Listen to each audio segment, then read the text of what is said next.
Hey, everybody. Thanks for downloading this episode of the Black and Gold podcast, sponsored each and every week by Boonshine Brewing Company. They're trying to make the high country a better place and to help Boone shine.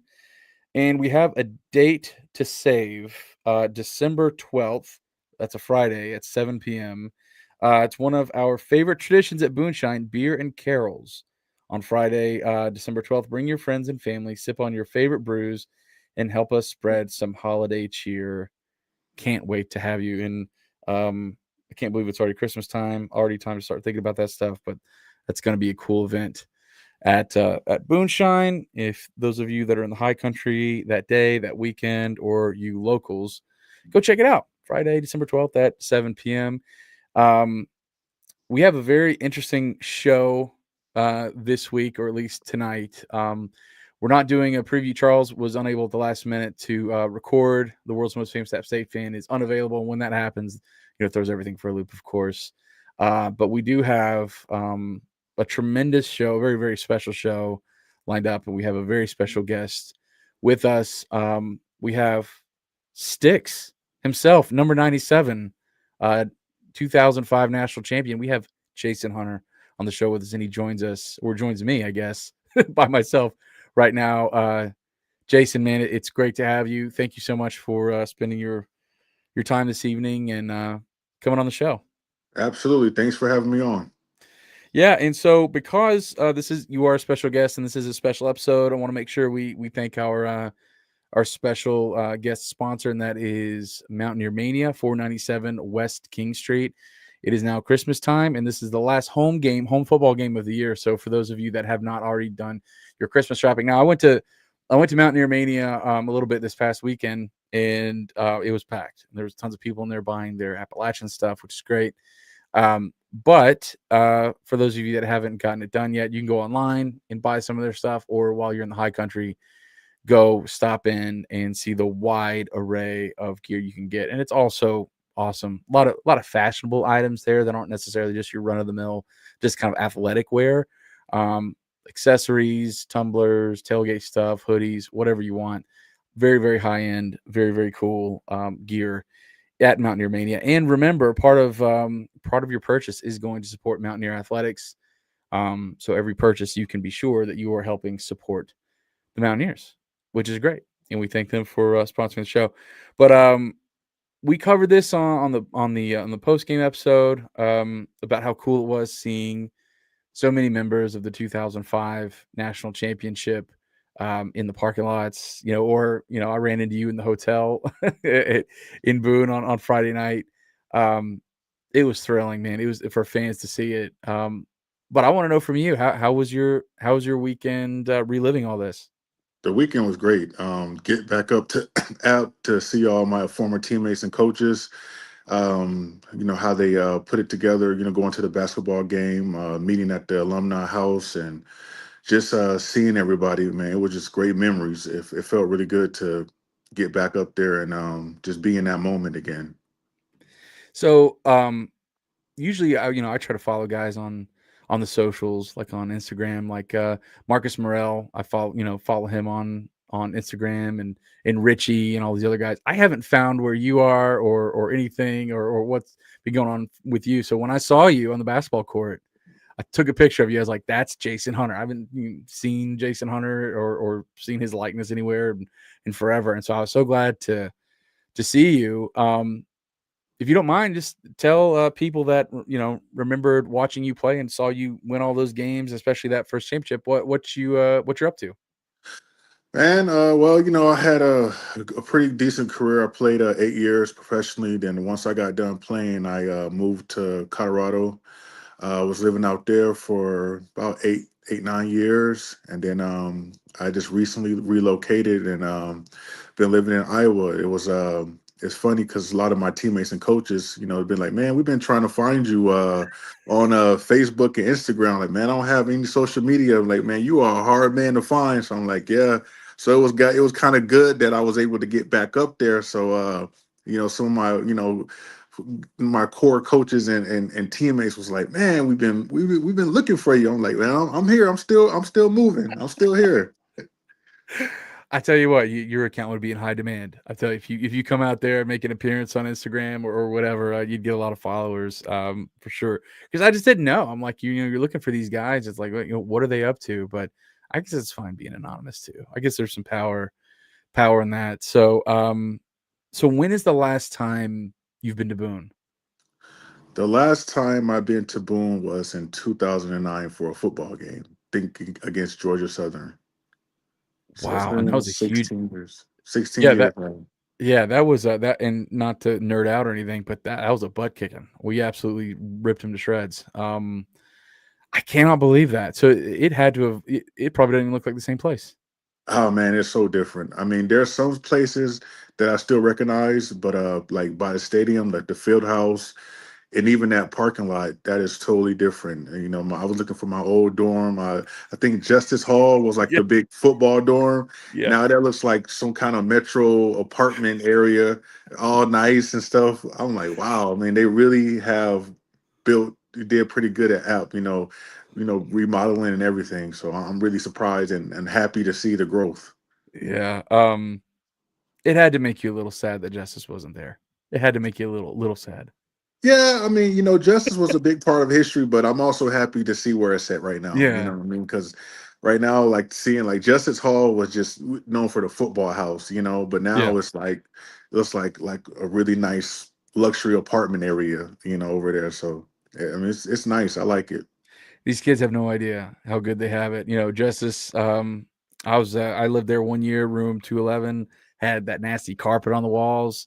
Had that sink, right there when you walked in the door, and it was wild. But yeah, all those dorms are just slick. I Yeah. mean, they live in the good life. And were you able to go around and check the weight room too, and see where the guys work out? Yeah, after the game, my old defensive coach, Coach Spear, he took me upstairs. Me and my family walked through the coach's office, met the recruits. I was able to go down to the weight room, the locker room, just seeing all that stuff from when I started to where it's at now. I'm really proud that they have that now. I mean, it's just state of the art type of stuff. Yeah, I mean, then the only thing I didn't see was they have that indoor facility, the Yeah, practice field. I don't know if they building it right now, yeah. but man, I mean, the facilities are state of the art. I mean, it's very Yeah. beautiful. So, I mean, I'm happy about that. That's right, because the Sofield indoor was built in 2007, so you didn't even get a chance to take advantage of that. That's crazy. Um, that's just how long your career has been. Because you're right. I mean, and I want to get to that. When I said what you've been up to lately, I certainly didn't mean for you to sweep over the last 20 years, because I definitely want to spend some time talking about that. But anytime we have a former player on, we love getting down to the very beginning of how you even got to be at Appalachian State in the first place. So what was it that got you to App State? What's the story? Well, coming out of high school, I was a underrated player. So, I really didn't have too many offers. And somebody called the house when I was living in Fort Bragg, and we answered the phone, and it was a recruiter from App. Said, he wants to come watch a football game. He came and watched the football game. We introduced him, he introduced himself to me and my family, and said that they wanted to bring me on an unofficial visit to Appalachian State. So we went up for a football game, kind of like it was this past weekend. All the recruits there for an unofficial visit, saw the game. I thought it was beautiful up there. Went back, finished out the season. He stayed in contact. So in February, he offered me for an official visit. Went up there for the official visit. And then once I got to see more of the campus and see how beautiful it was and just how nice things were, I just committed right away. I mean, all that black Really? and gold just sent me into a frenzy. Like it was black and gold everywhere, like just nice pictures, nice everything. Just that black and gold just kind of just shook me up in a frenzy. So right there immediately, I just committed right away. And then it's funny because my high school coach, when I got back home, He was like, "You committed?" I'm like, "Yeah." He was like, "You idiot! Like you had like five other colleges that want to bring you on visits. Like you should at least just took those visits. That way you could go have some fun." I'm like, "Man, I mean, I just went up there. I saw that black and gold and how nice it was, and I just committed right away." So, yeah. But I mean, it ended up working out great though. You idiot. I can't believe you said that.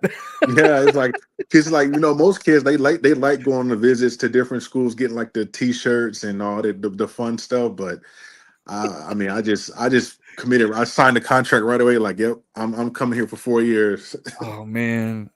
So I mean, you got to know, and I know I know so many people that are listening to this. That's what gets them fired up because increasingly in this day in coaching, well, not in coaching, I shouldn't say that. In the college industry, and that's what it is. It's an industry. Man, you don't see guys that stick around. That's why it's so precious when like we're able to celebrate guys that have been here their entire careers. Guys like Ethan Johnson, David Larkins, and Jaden Ramsey, and there are some others I'm forgetting or it's not off the top of my head, but to hear guys express that much passion for experiencing Appalachian State, man, it just fires people up and reminds people of how special those teams were that won the national championship because the team was full of guys like that just loved where they were and they were passionate about where they were. So where was it? So where did you grow up? Where did you go to high school? So I went to high school at E.E. Smith in Fayetteville, North Carolina. I grew up. My dad was military, so I grew up on post on Fort Bragg. But I went to high school in Fayetteville. Okay, I got you. And you said you were under recruited. So what kind of a high school player were you? I mean, I really didn't play my freshman and sophomore year. My junior and senior year, my junior year was okay, and my senior year, I really had a good year, and I came on the scene. But that one year, um, there was a couple guys on my team that went to big colleges like NC State and the University of Chapel Hill. So that kind of got me noticed. Like when they came to watch film on those particular players, they noticed me, making plays. So I had other schools that was, kind of on my radar, but like once again, I mean, once I took that official visit to Appalachian State, that's what pretty much sold me. I just locked in right away. Like, yep, I'm gonna go here. Oh So, man, that's awesome. And you're a big guy. I mean, you were 6'4".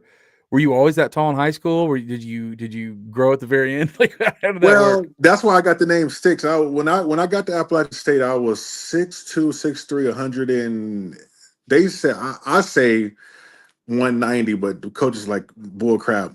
I was probably 185, so I was really skinny. Like I was Yep. skinny and tall, but I had like a motor, you know what I mean? Like I Yeah. had like a little motor on me. So and that's one thing that I know I don't want to jump around, but Apple, you don't like looking back on it, you really realize how good of a program Appalachian State was. And it is. They have great coaches, great football foundation, and they really produce really good football players and really good programs. So that's one thing that I'm thankful that even though that black and gold kind of sent me into a frenzy when I got up there, I'm happy that I made that my choice. Mm. And so being that skinny, big, tall, lanky, skinny kid, were you recruited as a lineman? Like what were you recruited as?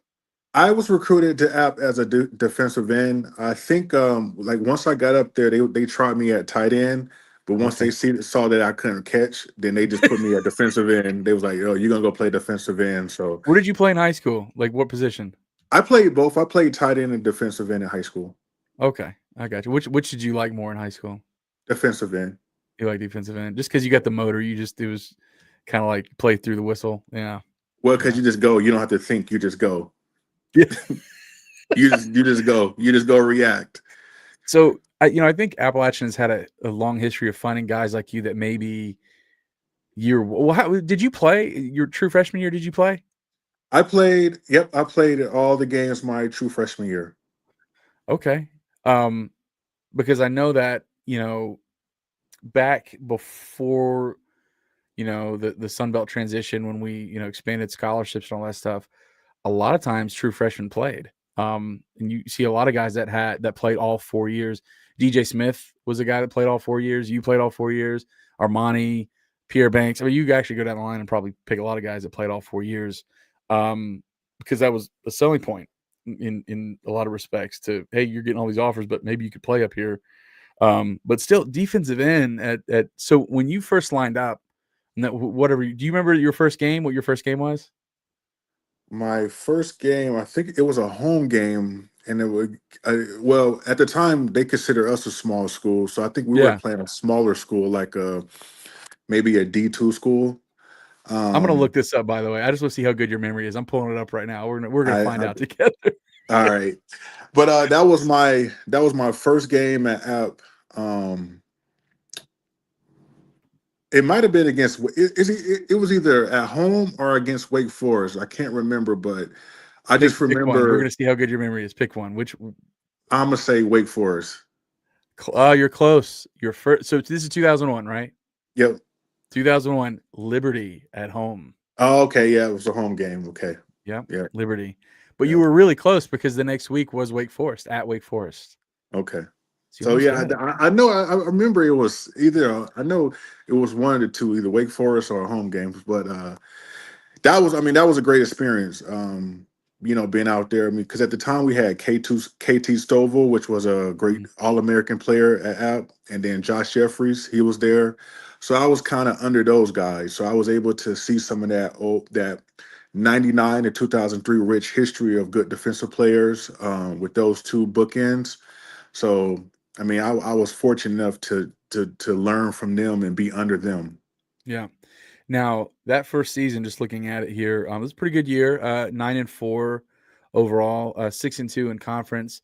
That was the year. Just kind of looking at this, and this is bringing me back a little bit because really the two toughest games typically on a year over year basis were Georgia Southern and Furman. Dropped a game on the road, a close one on the road in 2001, 28-22 at Furman, and Mhm. then lost to Georgia Southern at home, 27-18. So relatively close game. I don't have box scores available. I just can see the schedule, but it looks like in the playoffs, two big wins against West Virginia Tech and William and Mary at home in the playoffs, where we lose in the semifinals against Georgia Southern, who I think that year went on to win the national championship. I'm pretty sure Georgia Southern went on and won that year. Yes. Um, yeah, but any other memories from your freshman? You said you played in all the games, right? Yep. Yeah. Any one game I just stands I out? just I just remember just my first time walking out to that stadium and just seeing all the fans and the band playing. And I mean, in high school, I mean, we had fans at the stadium, but Mhm. you never be in front of 20 something, 30,000 something fans just going crazy. That Yeah. whole experience and that whole atmosphere was just such a cool experience for me. And I was just like, wow. And then you follow it up the next week and you go to Wake Forest and it's probably what 40,000, 50,000 fans out there. And I'm just like, man, this is crazy right here. So that 2 week period right there was just kind of like wow experiences for me, for my first time being in college as a collegiate player. So at what point? So if you played in 2001 and 2005, that means that you had 5 years in there. Were you injured for one of those years and took a medical red shirt? Yeah, I took a red shirt in '04. Oh, 04. Yeah. Okay, I got you. What was there? Okay, all right. So I guess that was hard though, because that was going to be your senior year. I'm actually happy. I'm really, really thankful and happy that it worked out that way because I mean, who knows if I would have played '04, '05 would have never happened, Right, yeah, that's a good way to put it. you know? And it was so just looking at the records here, so 2003, I'm sorry, 2002, so following that up, 8-4. That's when we started out at Marshall. That's actually the Mhm. last time we had played Marshall until 2020.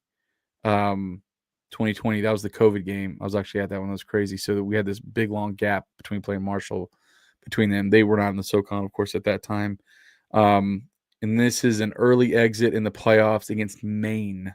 Yeah, that was Um, a tough game. yeah, lost by 1 point. Brutal. 6-2 in conference. I mean, SoCon was tough, at this period of time. And then the next year, 2003, I don't think a lot of App fans, a lot of our listeners, maybe, of course, a long time fans know, but there's been a lot of new fans since. Played at Hawaii Mhm. in 2000, 2003. I've heard a lot of stories about that trip. Anything stand out to you remembering the Hawaii game? No, I just remember being pumped up for that trip. That was my birthday weekend, so I think it was either on my birthday or somewhere near, but What's your that birthday? August 28th. So that would have been the Thursday Okay. before that game. So the game was on Saturday the 30th. Okay. Yeah. So we Yeah. was there on. I think we got there on Wednesday. Okay. So yeah, that whole trip was just. I mean, I had a good time. I mean, they put us in nice hotels. We was able to go to the beach, and we had a nice little area where we had practice. So I mean, that whole trip was fun, and just being in Hawaii was a good time. Hmm. So looking at the schedule, anything else stand out to you about 2003? Any games? So I'm seeing that that's the only FBS team that we played that year. Um, no big money games like LSU or anything. Um, anything stand out about 2003 before I you I, had th- that? I think it was 2003, the Miracle on the Mountain against Furman. 2002 was. So that Oh, was that okay, 2002 game. Yeah. Yeah. okay. What do you remember Yeah, about that? Let's stay on that for a second. What do you remember about Miracle on the Mountain? That was wild. dude, that whole I just remember Josh Jeffries. I mean, first of all, we was all blabbergasted that they was going for two. We was on the sideline like, what are they doing? And then Yeah. when he hiked the ball and tried to throw that little screen, and Josh Jeffries hit it up and intercepted it, the stadium went crazy. I mean, if they did like a Richter scale, it would have had to register for like some kind of like crazy for earthquakes. I mean, that stadium went crazy. And then, Black got the ball and went down the sideline and scored a touchdown, and we all just ran on the field. I mean, they actually got a clip somewhere of me when they had the pile. I just jumped over the pile. My coach was like, "Look at you right there. You supposed to jump on top of the pile, not jump over the pile." I was like, "Coach, like I'm a sophomore." He was just like, kind of one of those Yeah. freshman rookie things. Like that was so stupid. Like, I'm excited, coach. I'm just happy. Who was your coach at that time? Was Dale Jones your coach? Dale Jones. Which was I was really happy to see. I was really happy to see Coach Jones, man. Yeah. It's been some time since I saw him, and I was able to see him. That's one of the people that I really wanted to see this past weekend. So I was able to see him. So I was really happy and thankful I was able to see him. Well, who else were you looking forward to? I mean, obviously you could say, "Oh, everybody," but were there other people that you made sure you wanted to see that you got to see? Coach Moore, obviously my head coach, Coach Moore. I was happy to see him and his Mhm. wife. They're still looking strong, looking good. Yeah, yeah. My defensive coordinator, John Wiley. At the time, I was able to see him, and my defensive coach, Coach Spear. Yep. I was able to see him, and then so for the most part, I saw all my coaches. There's a lot of coaches that on the offensive side that I wish I could have saw that wasn't here, like Coach Satterfield, Yep. Sean Elliott, Yep. those guys. I think Coach Elliott is at the University of South Carolina, so he's Yep. busy. And then Satterfield is the head coach of Cincinnati right Yep. now. That's right. So they're busy doing that stuff. But yeah, those two coaches on the offensive side, they was very instrumental in orchestrating that 2005 championship too. Yeah, huge. I mean, those staffs were. I mean, if you look at the championship era and the coaches on those staffs, I mean, you got head coaches out of there. I mean, you got some guys that reached a very very high level in the profession that are still doing it. Yeah, you played with Nick Cardwell, right? He was on that 2005 team.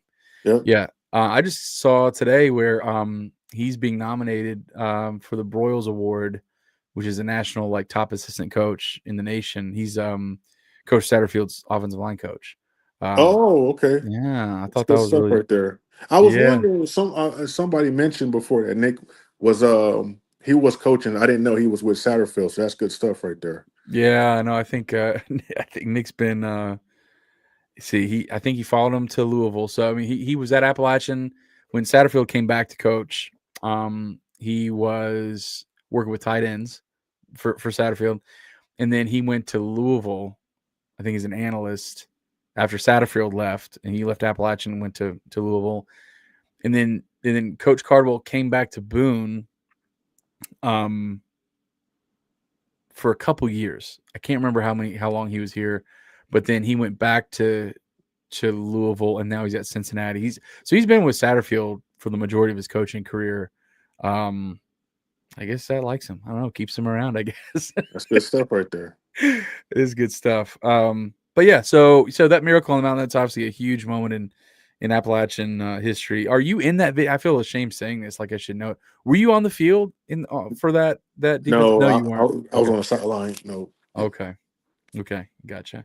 So 2003, like I said, we didn't make the playoffs there. 5-0 at home.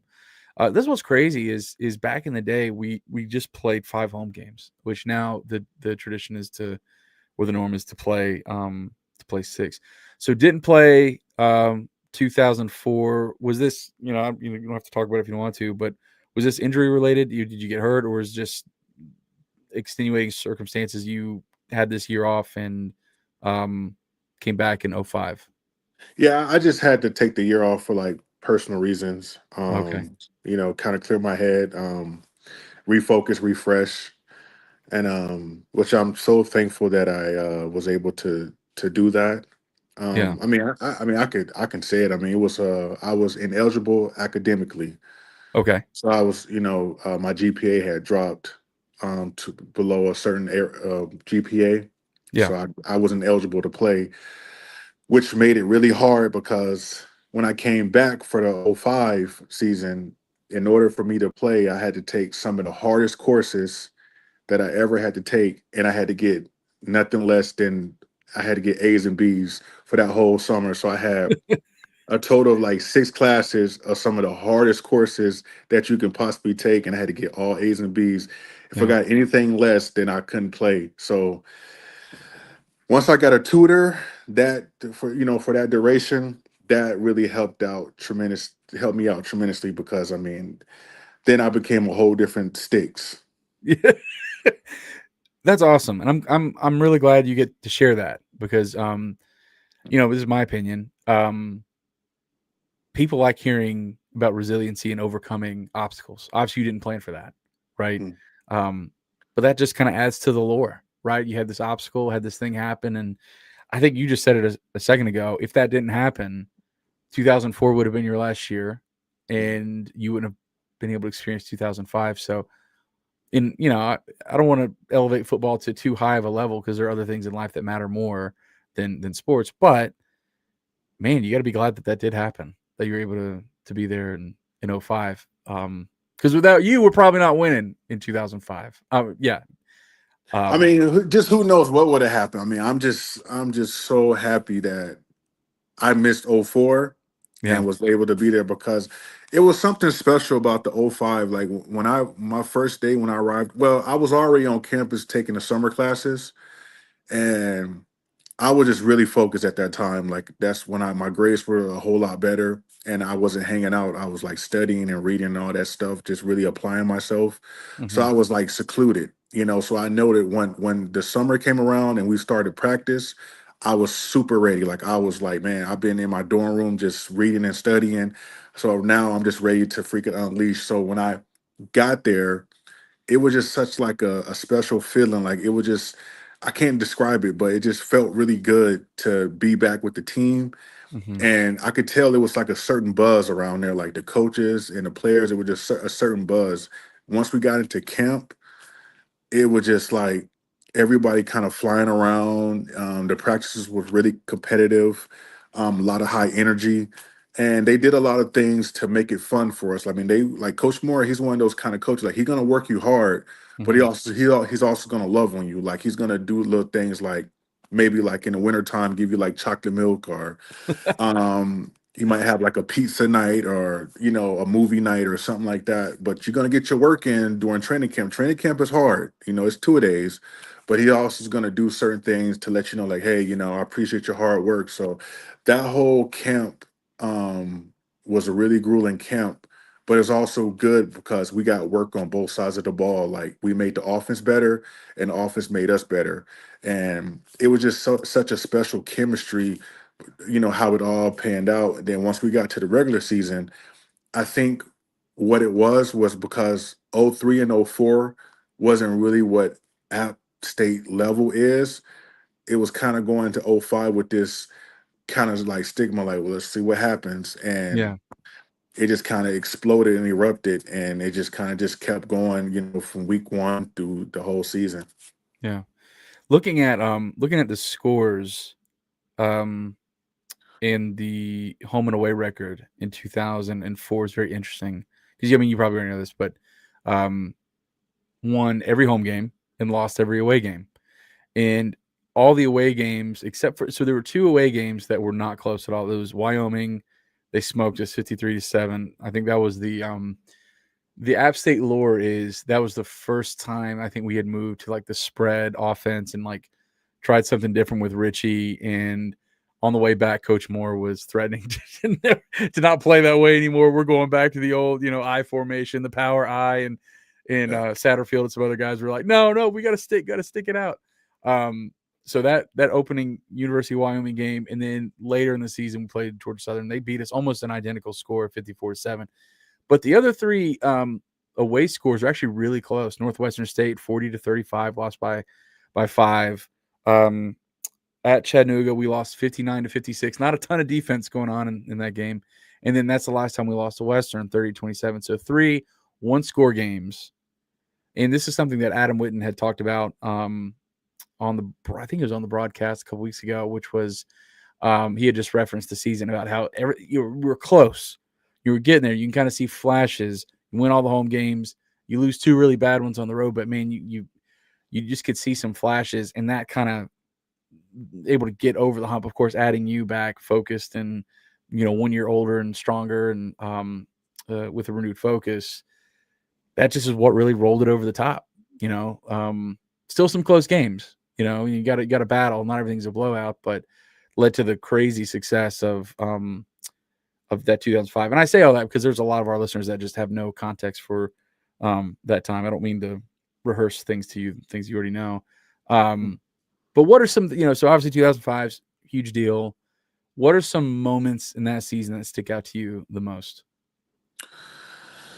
I think that EKU game, I think it was that was our first game. Yep. Man, we played a whole lot of defense, and Coach Wiley, he speaks on it a whole lot. I think our defense kind of created our identity there, kind of what we wanted to be. I remember it was just our offense was kind of, we had a good offense, but it was still kind of coming along, and we was a lot of three and outs, and our defense was forced to play, and we just kept playing and playing and playing. And eventually, Corey Lynch, he made some tremendous plays. He got a big interception that sparked us, and we was able to get the ball and go down and score. But that whole game right there was just a very grueling game for us because we played a lot of snaps. I think we played something like 80 something snaps on defense.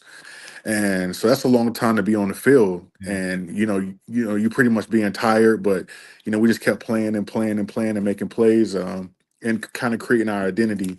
And once we got back the next week, and the coach pointed that out to us, a lot of guys just kind of accepted that that's going to be kind of like our shield, like that's who we are. We're going to bend but don't break. No matter what happens on offense, we're just going to keep playing and playing. And we just took that motto and just ran with it. And I mean, you're 18, 19, 20 years old, and coaches label you for something, and we're like, oh, okay. And then we just ran with it. Yeah. Only one FCS loss this year. You dropped that game to Kansas, the second game after that EKU game, and then that was that shootout down in Greenville at Furman. I think that was the one where Richie had set like the completions record or something, where he had thrown all over the field, and we ended up losing that one. That was a close one. Yeah. And then LSU. So talk to me about your memories about that LSU game.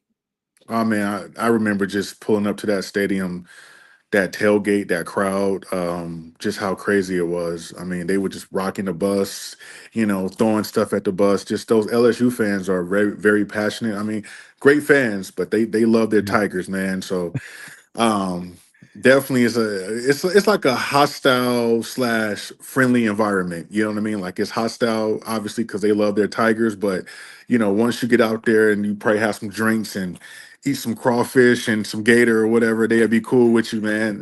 Whatever. But I know definitely rolling up to that stadium, man. I mean, I was having butterflies just because you thought you played, playing at App, playing at Wake Forest, playing at Kansas. Like, okay, I played in some big time stadiums.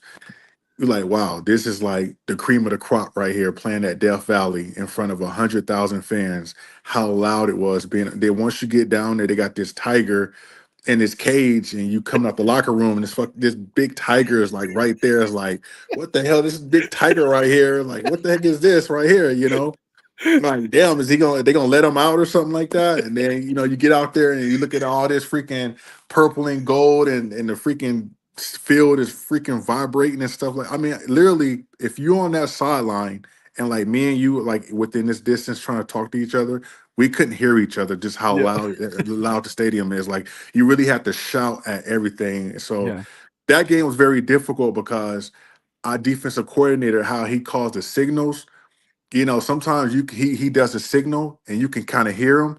That game you couldn't hear nothing, so you really had to pay attention to the signals to get the call, so you can be able to execute. So if you wasn't paying attention and you missed the signal, you don't really know what the play was. So that whole environment just makes it really really tough to play in, just how loud it is and how much energy it is.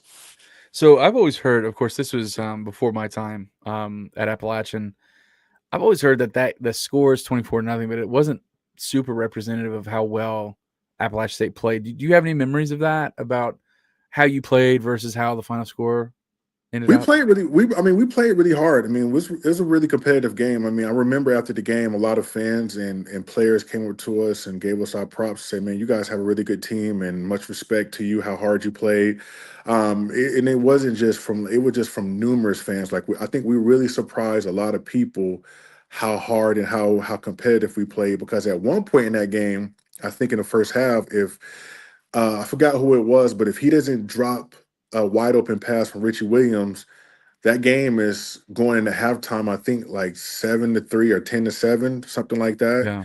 Yeah. So I think what it was as the game went on, especially like in the first, second, and third quarter, we saw that we can play with them, but it was just one or two little small things where we didn't execute Hmm. and we missed out on opportunities.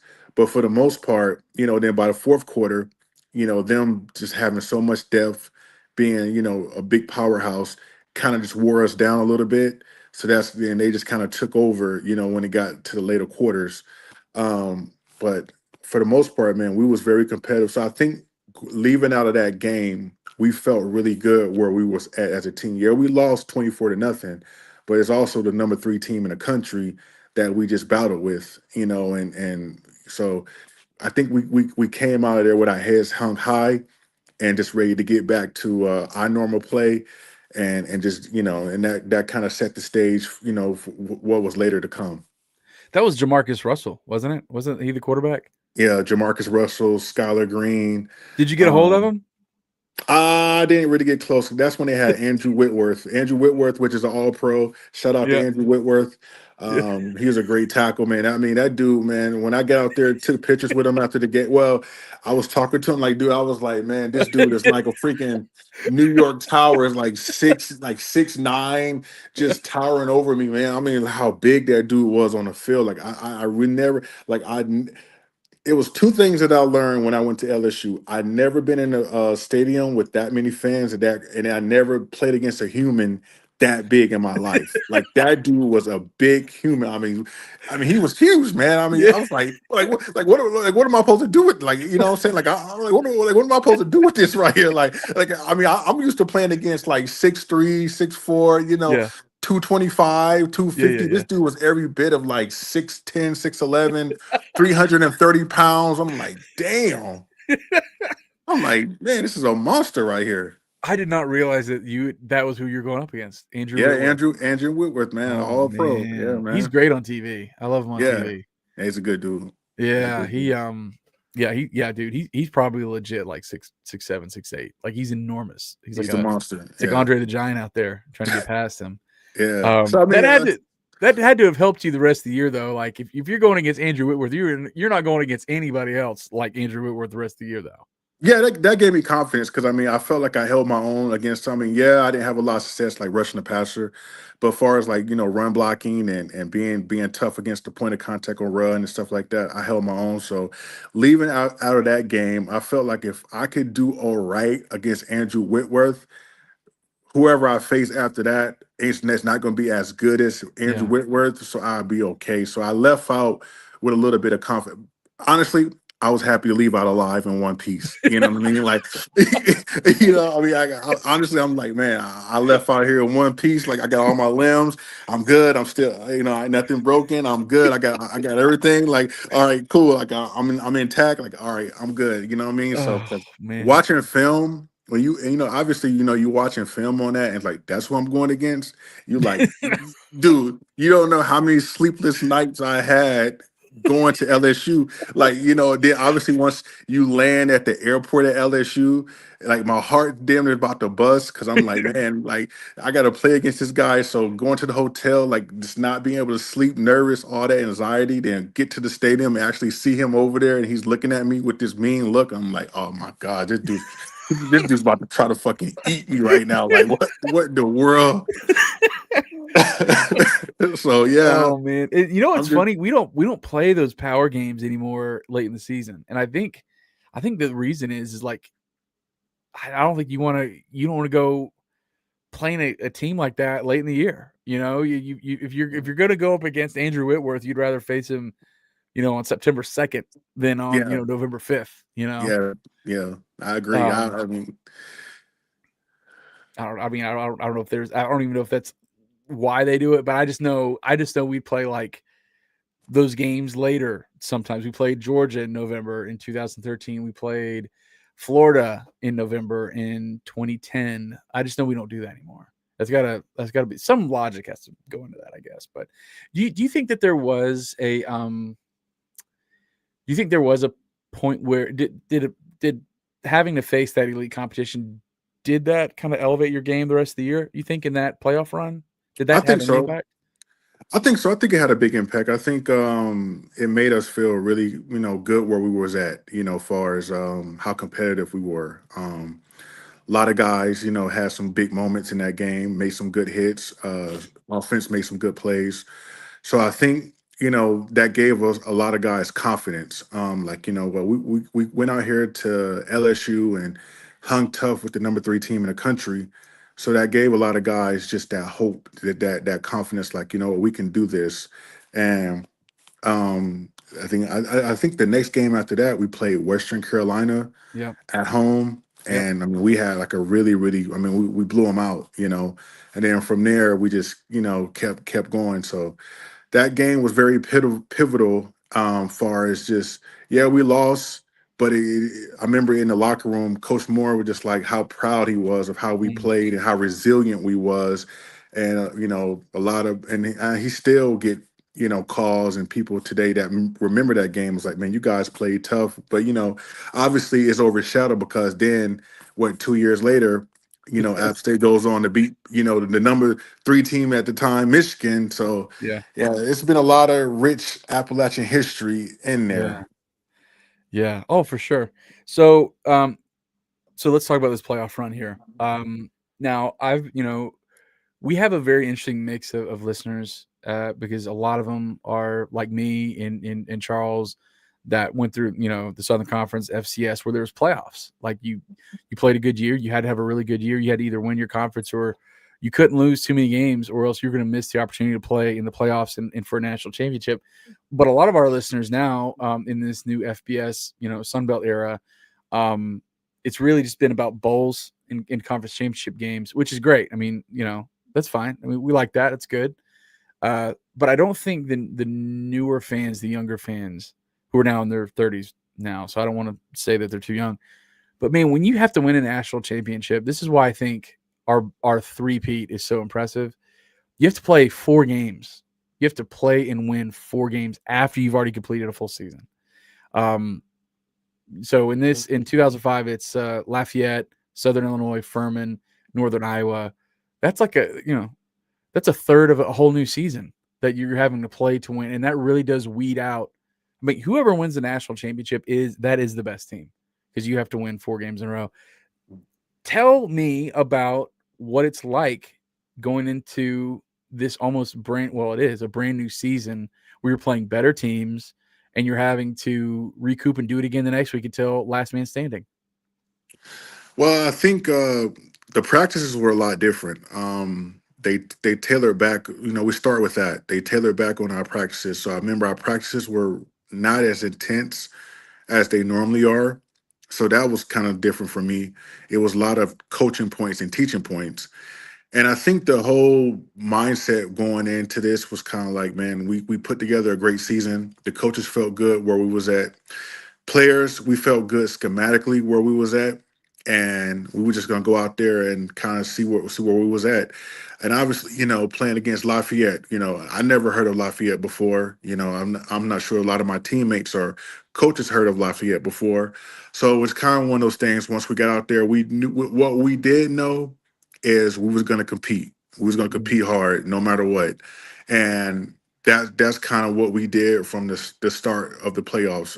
They rolled into App, and it was good that we had a home game because we pride ourselves of not losing at home. So that kind of gave us that extra edge of them coming to our place and us being able to face them at home. So between us having a home game and knowing that we're going to compete no matter what, that those two factors kind of gave us that extra boost and that extra edge.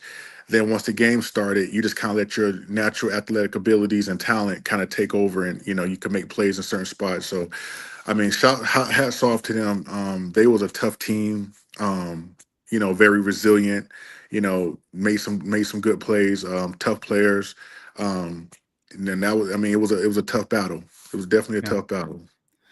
Yeah, and then Southern Illinois, and is I mean, I don't know if you have any memories of that game because that I mean, pretty much everything gets overshadowed by, of course, the national championship game. But tons of people think about that semifinal game against Furman, like almost revenge from what happened earlier in the year. I mean, that's the slip and fall. Was it you knocking the ball out of what's his name? Ingle Martin's Ingle hands? Was that? Martin. Yeah, Yeah. yeah. So I came around and I was able to strip him, even though. And it's funny because I saw Ingle in the All Star game probably a month after that game, and we was on a bus with him and two of his linemen, and they all was like, "Man, that was like a Forward forward pass. pass." Like Ingle, no way, man, no way. Like go watch the film. Like, dude, your hand was not coming forward. Like I knocked that out, and I didn't even hit you hard. Like I just kind of broke your wrist a little bit, and Yeah. the ball just kind of came out. So I mean, Yeah. obviously, if I see Ingle to this day, hats off to Ingle Martin. He's I heard he's doing great coaching. But that definitely was a fumble, man. It was a clean hit, man. I'm sorry if you listen to this, Ingle.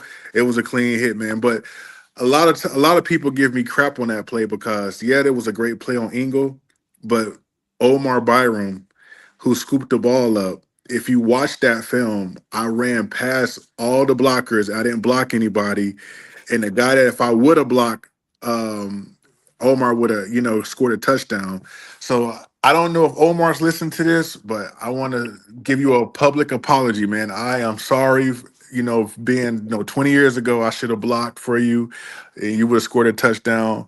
I was just happy that we was able. I knew the game was over and we was going to the chip, so I was just running down the field happy. That's it. Oh, it's hilarious. So actually, that Lafayette game we just referenced there was exactly. So we're recording this on the evening of the 25th of November. This was the November 26th. So we're almost to the day, 20 years ago, talking about this. So pretty cool. Pretty cool. So national championship, Northern Iowa, they had a really good team. And by the time you get to that championship game, you've already beaten 3 teams. So there is some wear and tear, but it's also you're playing a good team. You're playing a team that is capable of winning 3 games. What were you guys thinking about Northern Iowa heading into that game? Once again, like Northern Iowa, I mean, they're on the other part of the country. So Yeah. I never heard of Northern Iowa, and I'm sure they haven't heard of Appalachian State. So you really have two teams that are the best in the D1 AA.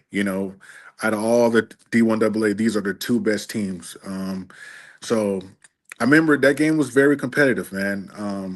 And if Marcus Morrell didn't make that beautiful play, and I was able to scoop and score, who knows how that game would have turned out. I mean, Yeah. I think we were just happy for a lot of that game. We were happy just to be in that moment. And I think Richie, once he came back into the game, because Richie had got hurt at Furman, Yeah. and then he came back. I think once Richie came back out there, kind of gave us a little spark a little bit. But that play by Marcus was just a tremendous play, and I'm just happy that I was able to be in right position to scoop the ball up. Then once we was able to change the score and get the momentum, then we was able to, just run away with it. So that was like a huge breaking point in the game. But I mean, overall, it was just a tough, competitive game. They had a really awesome program. It was good to see all that purple and gold, Yeah. purple and black on the sidelines, and see all their fans go crazy, and they saw all black and gold and stuff like that. So that whole atmosphere was just such an electric, just beautiful atmosphere. How much time was on the clock when you scored? Do you remember? I think it was late in the fourth quarter. Not Yeah, I late. think It it was was. probably like three. It was like 3 minutes left, something like that. 3 or 4 Yeah. minutes left to go in the game, Yeah. something like that. Yeah. But at So it that was. point, at that point, do you allow yourself to think I may have just scored the game winning touchdown? Or do you think no, we gotta, it's too much time on the clock? I knew. Well, that whole drive before Marcus hit the ball, we knew going in that we're gonna have to get a stop because we was trailing that game. So that was pretty much gonna be like the do or die drive right there. So we knew going in like whether we got that scoop and score, we wanted to force a 3 and out and give our offense a chance to get the ball and try to go down the field and score. So that's just kind of what our mindset was on defense. Like, man, we have to get a stop right here. Like, no matter what, we have to get a stop because if we don't get a stop and they go down and score, this game is over with. So, fortunately, we was able to get that stop, but we knew turn around. Yes, we did good in getting a score. Now we got to play defense to keep them out the end zone. So it was that was just how good our defense was. Be able to respond. Not only to adversity but to success. Because if we would have got the ball, let them score a touchdown, let them go down and score, then they would have took the lead, and that touchdown would have been neglected. Yeah. It's always kind of a double-edged sword when you score a defensive touchdown because you got to get right back out there. You don't get a break. We talked about that a lot on the show. So how did you celebrate? I mean, this might be a rated R answer, but you win, get on the Man, bus, go back to Boone. well, I mean, I know a lot of guys at the time had like some beers and stuff like that. I mean, I went to the coach's room. They had a bunch of beers, hugged and stuff like that, just celebrating and stuff like that.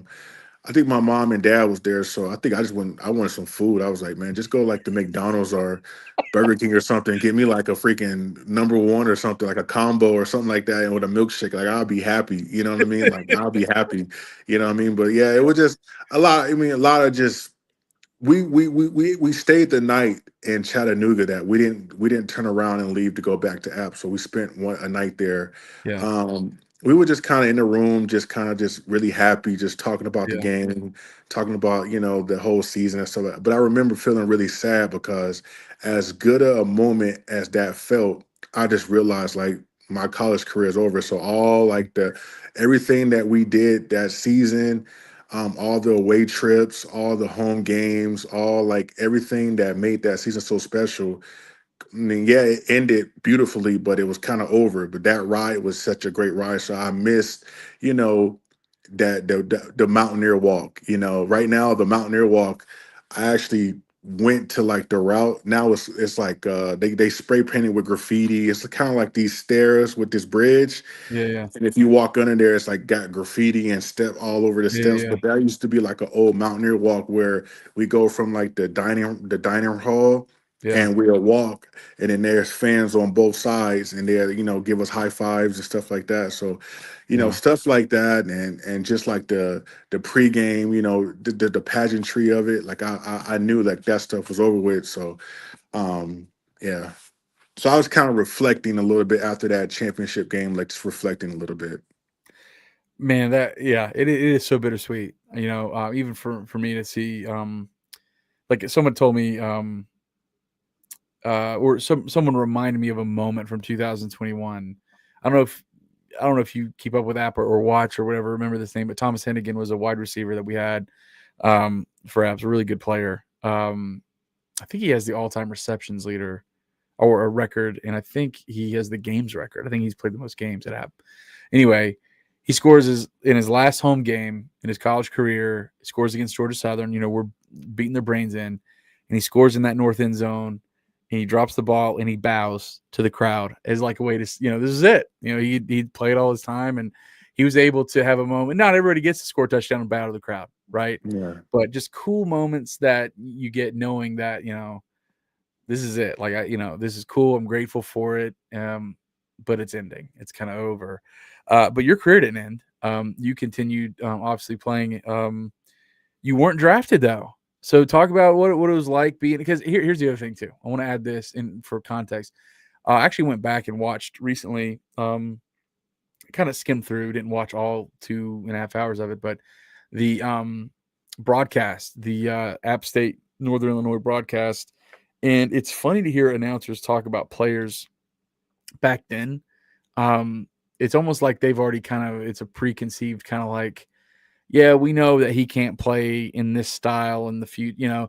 It's like they kind of put you in a box before you go through combines or anything. It's kind of weird. It's kind of like it sounded really antiquated to hear them talk about, like they mentioned you, like, we think Jason Hunter, he could play maybe an outside linebacker in the NFL. It's like, well, he didn't play outside linebacker. He played defensive end, in the NFL. He was a lineman.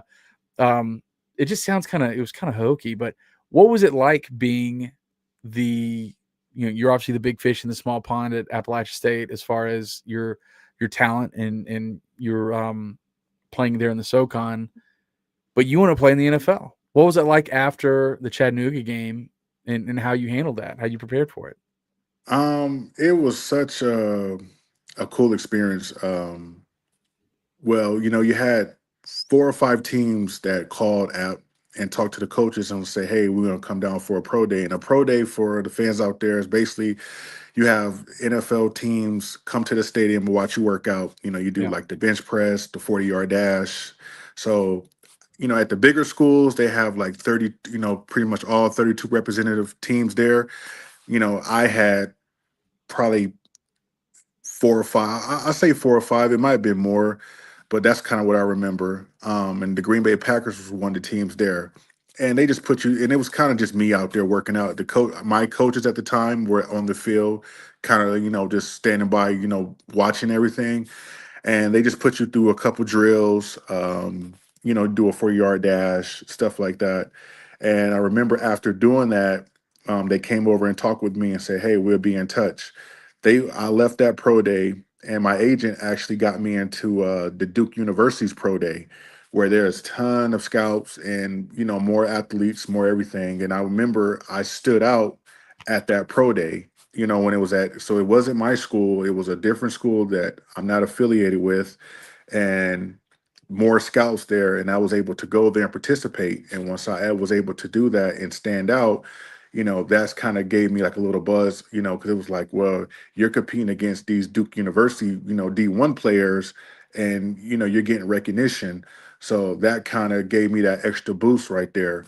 Then once the draft happened, I didn't get drafted, but that Green Bay was, they saw me at all those workouts, and they called me and was like, hey, we want to bring you up, give you a tryout. Once I got the tryout and go up to Green Bay, that was just a whole crazy experience right there. And it just worked out, for those 3 years there. That's awesome. So you ended up playing 2006, 7, and 8 in Green Bay. Tell us about that experience. I mean, it was cool, man. I mean, just going to Green Bay. I remember it's being cold, kind of like App. So the cold really didn't bother me. But I will say there's a different type of cold up there. Like, you know, that cold is kind of one of those colds when you step outside and you instantly feel sick. Like, man, I feel sick right now. Like, that's a different type of cold right there, man. Like, it's cold for real, for real. So, um, especially that being off that Lake Michigan, that Oh, cold yeah. that cold wind coming in. But Yeah. it was just a good time, man. Being that, I mean, obviously Green Bay is like a top franchise, top organization. So getting my roots started in the NFL with that type of franchise and program kind of grounded me because it's such a good program. to be under. Whether they having a winning season or a losing season, they're first class in everything they do, as far as how they treat the players, how they treat the coaches, how they take care of you, how thorough they are. They do such a great job, and like I say, win or lose, that's just their standard. So being under that umbrella for 3 years taught me a whole lot how to be a pro and how to prepare myself. So that was very helpful for me, and it just kind of I credit that because it kind of helped me keep my career going because I started out in such a great place. Man, that's awesome. What were some of your biggest influences in those years at Green Bay? It could be a coach or a player. Probably just being around some of the vets like Brett Favre, Donald Driver, and Aaron Campman, some of those vets that was there that was in the league for 8 9 years. Just being under them, seeing how they work, how they prepare, um, competing against them, being because when I got there in '06. I think the '03, '04, '05 seasons, they had some really good seasons. Not really sure of their success in the playoffs, but I know they had really good teams. So you're just there in the greatness and likeness of a lot of great players. And there was such a buzz of being in that area. So I'm coming off of winning a national championship. They're coming off of having like a really good season. So it was kind of different, same but different. Either just on theirs on a much bigger scale. You know what I mean? Yeah, As far as the NFL. So just being in that atmosphere, that buzz, was really awesome and really good. And we really had what I would say '07 was a really good year because we went to the NFC Championship. hmm We lost to the Chicago Bears. They went on to beat the Patriots in the Super Bowl, which I'm still kind of sad about that because I mean we would have beat the Giants, I would have went to a Super Bowl. But Oh yeah. just being in the NFC Championship, that was an awesome experience on Fox. Troy Aikman and the crew calling that game. Just that whole atmosphere was awesome. That's crazy. I had forgotten. When was the were you up there for the Aaron Rodgers transition? Yeah, yeah, and which was cool to see because that happened around '08. And honestly, seeing Aaron when I was there, because he got there in '05 and I got there in '06. Yeah. And just he was a young player, but you could watch him in practice and see that he was a really good player. He had a really good skill set. So when it was his time to go out there, he was raw, but you knew he had talent. And once I left Green Bay and just continue to follow his career and see how much success he has, I'm just like, damn, man. It's like to see him from where I saw him start at to where he ended, where he is now in his career was just like, wow, like, man, I mean, it was just awesome to see. Can you believe he's still playing? I can't believe it, man. It's like I kind of want to go to one of the games and see him. Like, man, I remember you when you was freaking. Your locker was like 4 lockers down from me, and you was just always goofing, like because he was just a carefree type of. He's from California, so real Yeah, relaxed. he's Always, definitely a different guy for sure. yeah, he's a different dude. Like he was just real laid back, real California, kind of like his personality. But the guy can play. I mean, just he can play some football. He's a great quarterback. So to see him just take off, really, I mean, the Green Bay went from Brett Favre to Aaron Rodgers. I mean, that was just two great quarterbacks right there within itself. Um, I don't mean to put you in a hot spot at all, and I don't think Mm, anybody cares really. mm. Brett Favre or Aaron Rodgers? What do you think? What's your pick? Oh, Take them at their very best. Each of them at their best. damn. I don't think it's That's tough. close. Can I tell you? I don't even think it's close. You taking Brett Favre? I'm taking Aaron Rodgers. He doesn't Yeah, turn the ball over, dude. There's not a pass he can't make. He's like a yeah, genius out there. yeah. Just because I mean, Brett is awesome. He's more fun to watch. Yeah. I don't know. I mean, I love them both. I mean, honestly, like in practice, I used to wear Brett Favre's cleats. What? They used to, like I was on. I know it's like a weird fun fact or anything, but like they used to like he had like 12 different cleats that he could like have access to. So like say like if he's playing a game and cuts or plants in one of those rip, he wore a size 14. So what they would do is they would like nominate me and it was probably somebody else, and we would have the privilege of wearing his cleats at practice to break them in.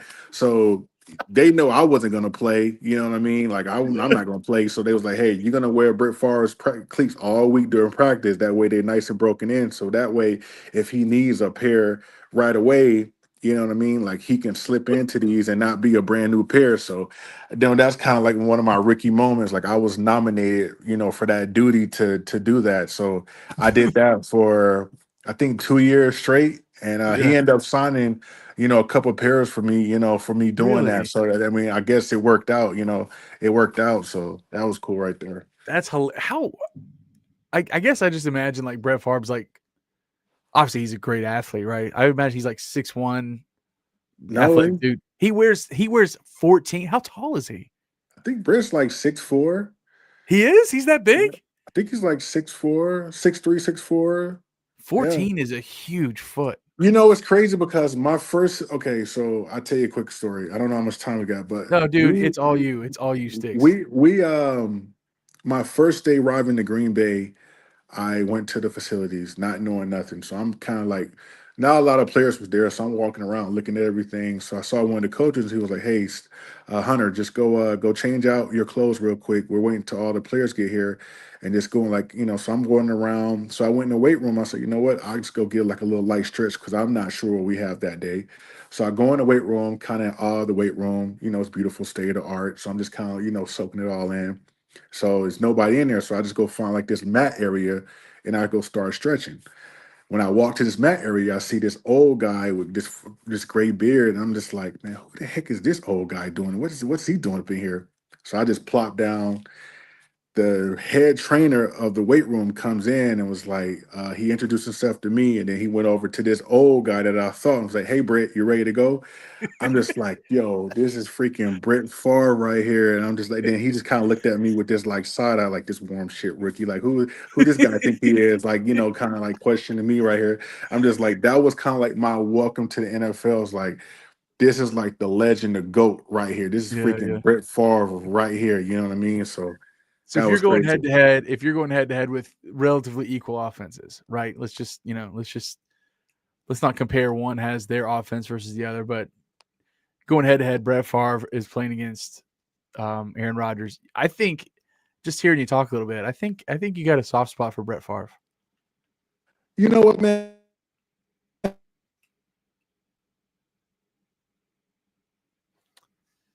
Uh-oh. Hey Sticks, can you hear me? Uh-oh.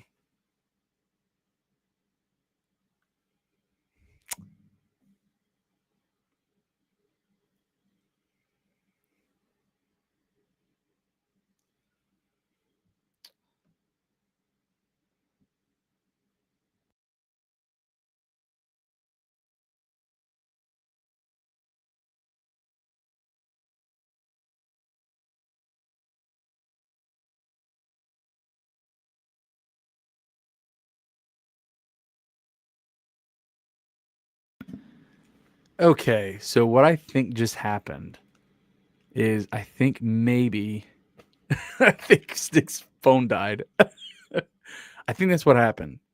Um, because I'm trying to call him back and I'm just getting the voicemail.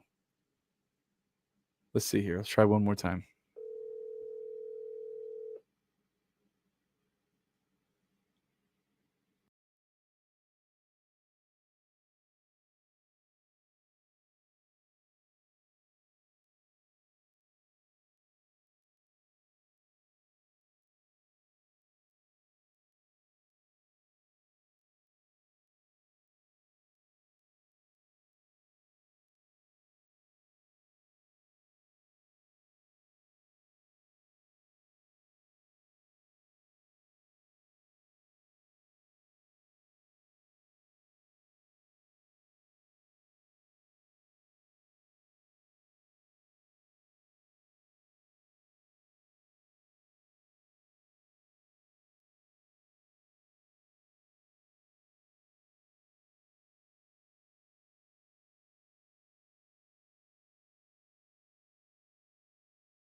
All right. So that's what happened. His his phone died, and he just called me back.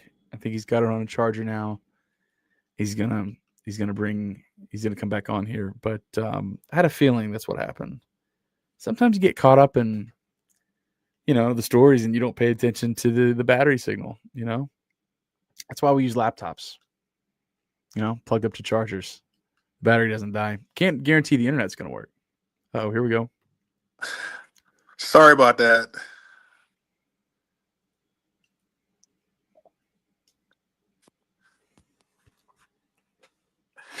You there, Alex?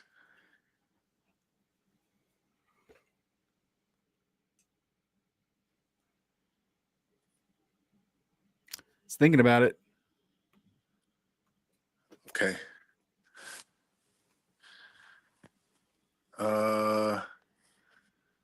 Let's see. Can you hear me? Sticks, you there? Uh-oh. Well, we tried. So he'll do it again.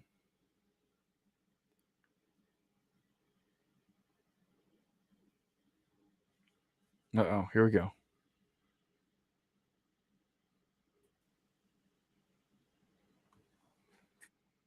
There we go. Let me try something else. I could.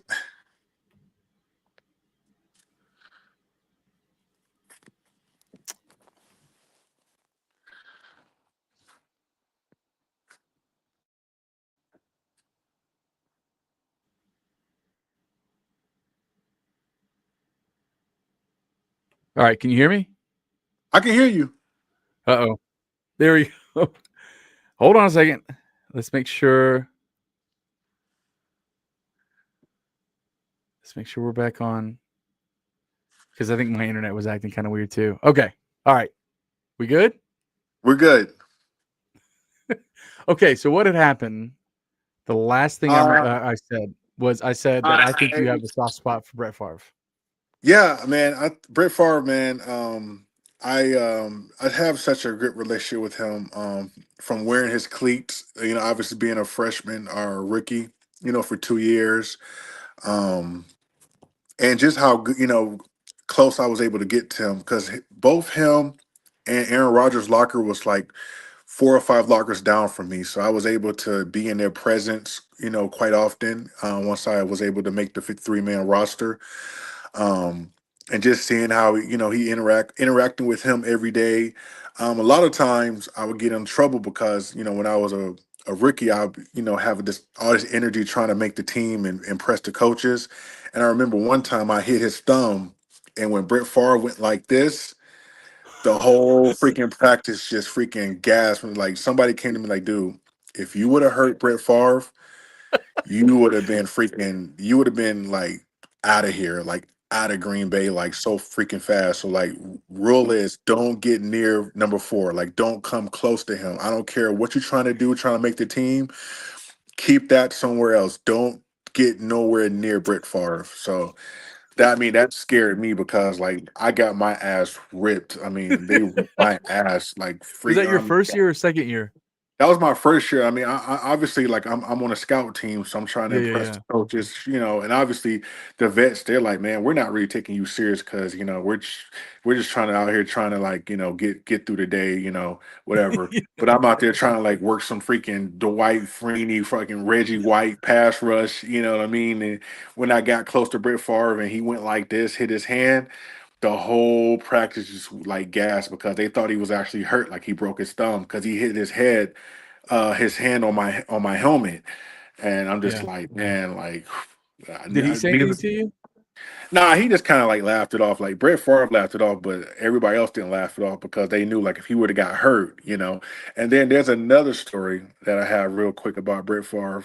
Yeah. Um, this is when I was like actually playing on special teams like quite often in my second year, so they boosted me up, and I was playing like special teams like every game. So this one particular game, my parents was coming to the game, and I want to impress them. Like this my parents' first first or second NFL game on the road in Minnesota. So I wanted to do a good job. So I went to Brett Favre, and he had this case, like this pill box. And for all those viewers out there and fans, like if he played so long, because I don't know what Brett was taking, but he had like all different types of pills. So I remember going to him and be like, "Hey, Brett, can I get something? I just want to have some energy and a little boost for my parents are here." So I go back in after pregame warmups and I see like this little pill in my locker. So I'm like, I'm all happy. So I take the pill and I drink the water and I'm all happy and I'm excited. I'm ready to go. I'm pumped up. 15 minutes later, I started sweating profusely. I was like, hey, the game hadn't even freaking started, and I'm freaking out there, drenching in fucking sweat. So I'm just like, okay, you know what? Maybe I'm just pumped up. I see my mom and dad, I'm waving at them and stuff there. My mom's smiling, my dad's smiling, everybody's excited. So I run down on kickoff, you know what I mean? Okay, so I get back on the sideline. I'm still breathing crazy. Like I'm still like sweating. Long story short, by halftime, I thought I was going to have a freaking heart attack. I don't know what the heck that he gave me, but I felt like whatever it was accelerated my heart rate so bad that my heart was about to bust on the sideline. Needless to say, like I had to drink water. Like the trainers had to come calm me down. I'm not sure if I got an IV or not, but like, dude, like, long story short, like, I can't even remember that game because all I remember is trying to get this game over with so I can get back home to Green Bay so I can just like relax and just chill out because my heart rate was so. I mean, just picture like Monster times 15. Like Yeah. if you drink Monsters, Yeah. Yeah. picture that times 15, like on steroids. You know what I mean? Oh Like man. it's like I had all this energy and this boost, but it's like my heart. So needless to say, I never asked him for anything for extra boost. Like that was my first and last time. Like, man, you got it, man. Like whatever you take in, it's all good. Like you do your thing. I can't do it. Well, you were 24 and he was, however old he 30, was. Yeah. 35, 36. Yeah. But like in NFL years, he's like 60, Yeah, you know, right. you Yeah. gotta do, you gotta do something That's kind to of keep like moving that's the like football those player. 20-year-olds drinking like drinking scotch with your grandfather, drinking Yeah. that freaking moonshine and shit like that. Like, dude, you don't even have enough hair on your chest to drink fucking moonshine with these guys, man. These guys been drinking moonshine for shit for the last 40 years, man. Yeah, you can't keep up. That's old man strength. Yeah, That's what I tell my son. Like, the older I get, the more I can pick up. Just 'cause I'm old. I've been picking kids up and chasing them around. I mean, when you get older, you get like this old dad strength that yeah. comes with And just at age. the time I didn't realize that because I'm like 23, 24, and he's like 35, 36, and it's like so yeah, it was Yeah, cool though, man. That was a good experience. man, that's hilarious. That's hilarious. So then you move. You have 1 year in Detroit. What was that like? That was good, man. That was my first time actually being able to start. So I remember like the Monday night football, doing like the introductions. I was really excited for like, App and my family to see me like my name do the introductions. And that's when they was doing like the start like the naming the starters and you was able to run out and the cheerleaders and stuff like that. That was a good experience and just really getting that first experience of being an actual starter in the NFL was just it was really a good experience. So I mean, obviously you playing a whole lot of football, you're on the field a lot, so you was able to learn a lot about yourself. Because that was my first time really doing it. So sometimes you get lost in the moment out there just because you actually learn a lot about yourself, like what you can do, what you can't do, your limitations, what you need to work on, what you need to get better at, what you are good at. So that was just an overall good experience. And then I left there, went to Denver, and that was my first time switching to a outside linebacker. So I went from 4 years with my hand in the dirt to my first year standing up. And obviously, changing over to that, I had to learn a whole new playbook, whole new terminology. Um, and that was a really cool experience because I found myself loving being able to stand up. You're able to see more of the field. The point of contact is not as quick when you have your hand in the dirt because I was always an undersized guy and you're going against, guys that's bigger and stronger than you. So me being able to stand up gave me like a little bit of advantage to, be able to react a little bit quicker and see the field a little bit better. Did that for a year, loved it. That was a crazy experience with Josh McDaniels, who's a great coordinator. So he was the head coach, and now he's a great Was coordinator that with the the. Tebow year? That was a Tebow year, so I was part of Tebow Mania, which was crazy. Oh, what's he He like? came there. He's a good dude, man. Tebow, man, he's just a good dude. I mean, he's a competitor. That's one thing. I mean, he gets a lot of flack about his throwing motion and his ability to throw, but he's a competitor. He compete hard. We made some changes on offense. It was kind of like him and Kyle Orton. Kyle Orton was like the starter, then they put Tebow in, so he kind of got worked into the rotation. And then the next year, I think they made Tebow like the full time starter, and he played really well. That's the year we went to the playoffs against New England, which was crazy because going up to Foxborough was kind of like going up to LSU, a distinguished Yeah, place known for winning championships, kind of like that Tom Brady era. So as soon as you go into Foxborough, you just feel different because like yeah, yeah, just such a winning pedigree, like that whole atmosphere. You in Boston, I mean, it's crazy. Get to that stadium, seeing all the Patriot fans just in that frenzy, and it's a night game at that. And that's when yeah, they yeah, had like, for all the viewers out there, Aaron Hernandez, who watched that story on Netflix, he was yeah. out there at the time, so playing against him, which was another crazy story to see like where his career ended and where he was just like night and day. It was like this dude was like a superhero on the field, but like a villain at night, who had a Yeah, man. clue, you know what I mean? Did you So watch that documentary? yeah, I watched it. I'm actually in that. Well, I'm not in it for Hold anything on a second. necessarily. No, I'm not in it, but I'm in it like when they show a clip of him like playing out there like for a game. There's a clip of me Yeah. tackling him. So I saw that clip. Oh, Like, oh, that's me out there. I tackled him. That was a playoff that's game. So great. yeah, I saw Oh, yeah, that. So that was cool right there. that is cool. Yeah. Man, because I mean, so you have played with some care. Well, we're just talking about quarterbacks. Quarterbacks get all the attention, I guess. But Brett Favre, Aaron Hernandez. I'm not Aaron Hernandez. You got me thinking about Aaron Hernandez. uh, Brett Brett Favre, Aaron Rodgers, and Tim Tebow. I mean, those are like Matt huge Stafford. personalities, man. Yeah, Say Matt what? Stafford. Matt Yeah, Matt Stafford. Stafford. Oh yeah, freaking Matt Yeah, Matt Stafford. Yeah. Stafford. Tell me Um, about Matt Stafford. Just give me a rundown on all the quarterbacks. Let's talk about quarterbacks. Who's your favorite quarterback? I'm gonna make you answer that. Out of all the quarterbacks, I mean, okay, so 06, 07 was Brett Favre, '08 was Aaron Rodgers, '09 was Matt Stafford. A lot of people don't know Dante Culpepper, who had a great career with the Minnesota Vikings. He was there Yeah, in yeah. Detroit. Um, and then 10 was Tim Tebow, Kyle Orton. 11 was same Tim Tebow, Kyle Orton. Brady Quinn was there. Brady Quinn was that great player that played at Notre Dame. He was Yep. there. Um, and then 12 was Peyton Manning. Obviously, when Peyton Manning came in the fold, being in that atmosphere was great. He was such a great player. Um, So I don't see any stats for you in 12. Did you not play in 12? yeah, I got hurt. I got hurt in 12. 12, I Okay. was hurt. I had tore my What was tricep. it? So were you around the team though? Yeah, I mean, I was around the team, but I didn't really. I didn't play quite. I didn't. I just missed that whole year. Okay. And What was then Peyton Manning like? he was a good dude, man. I remember, like, when he got there, he was just a competitive guy, really detailed in his work, really focus driven.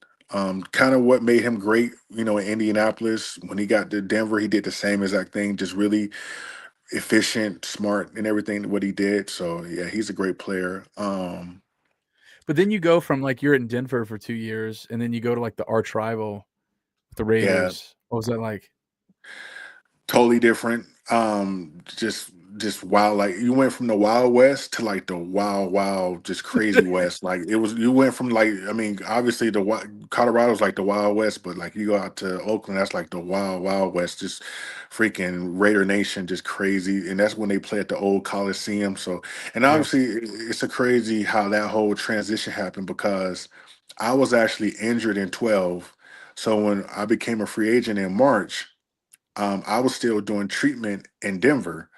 So my agent called me but I don't know if there was communication between my agent and Denver.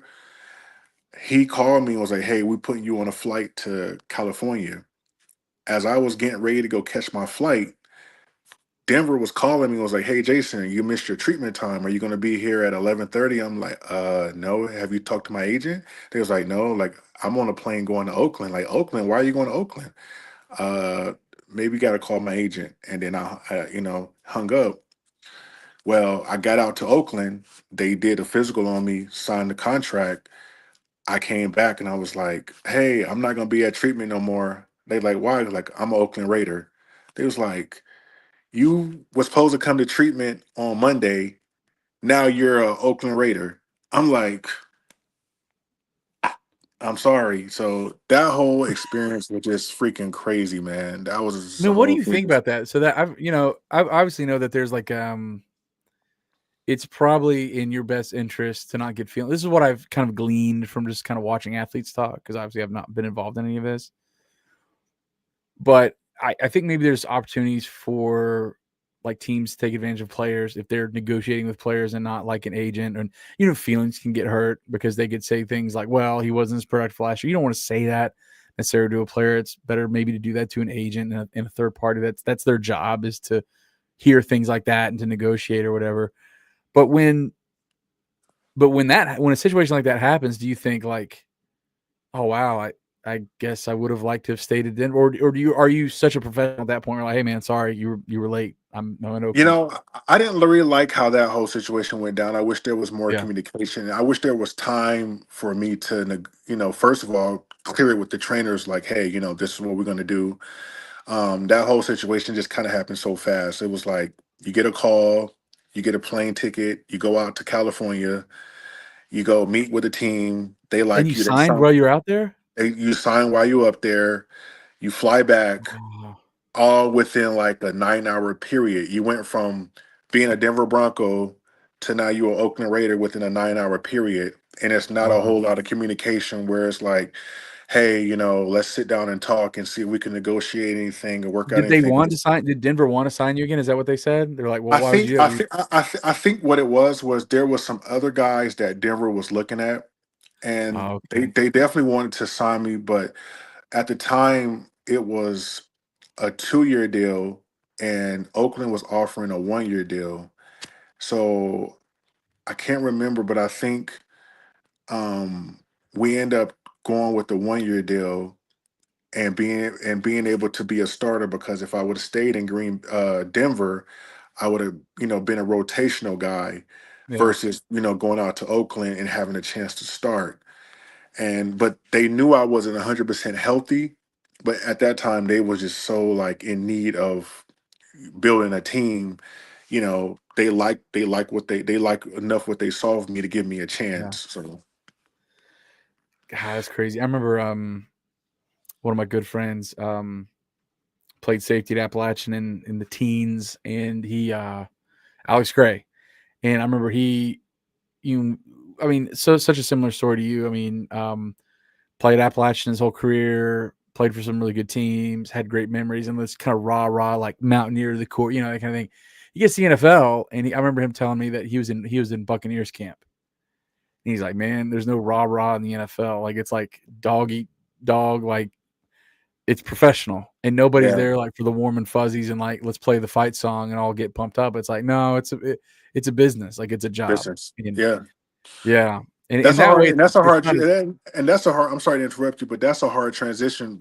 I think that kind of shocks you more than actually just the whole NFL, because you use from that warm fuzzy feeling in college. yeah, You get there and it's like, man, that warm fuzzy kind of goes out the window. Like this is like a cutthroat type business. Either you sink or swim type of deal. yeah. So you have to kind of learn that quick. Yeah.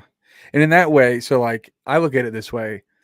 I think the NFL's I mean, you can make arguments for I think a lot of sports maybe, but I think it's pretty safe to say that if it's not the top league of athletes in the world, it's near the top.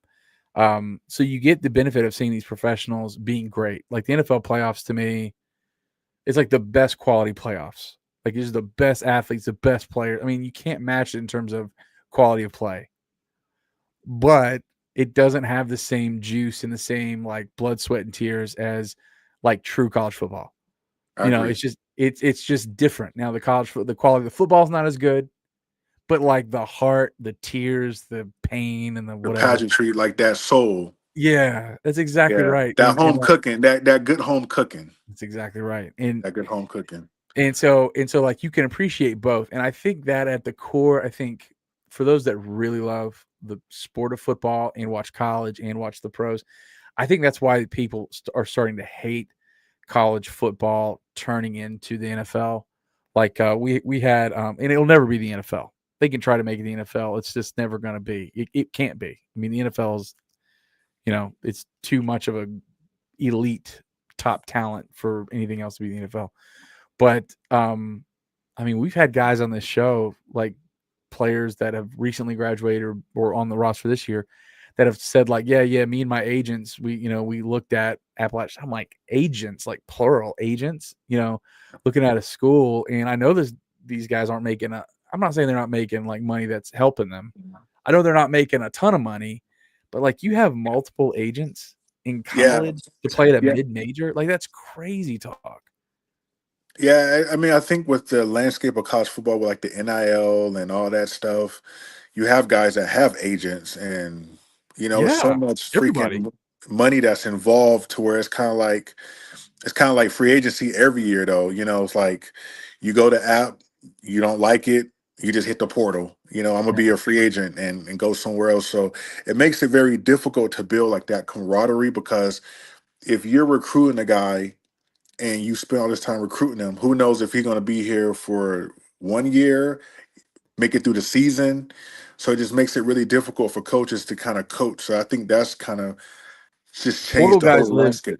Portal guys leave too, though. That's the crazy thing is like we recruited like 4 or 5 different offensive linemen like 2 years ago, and half they're not here anymore. Like they left, Yeah, you know. yeah, yeah. It is crazy, man. It's Yeah, crazy.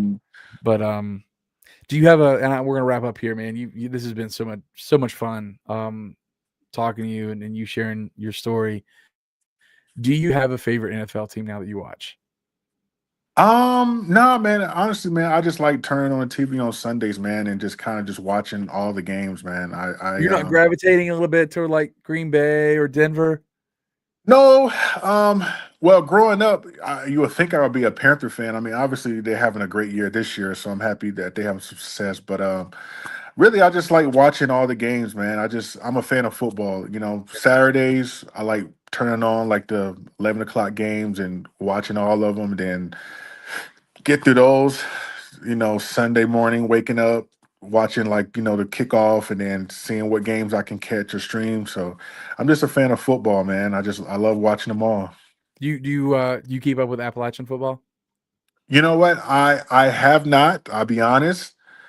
You could be They honest. they're big time now, but I will, since I had that just such a great weekend. I will do a better job about following them and staying a little bit more connected with what's going on. I mean, I know they have one more game against Arkansas State, but like next year, I'll make sure I try at least make a game and just stay really follow, because I mean, that was such an awesome weekend. So I think a lot of us that was there want to continue to build off of that.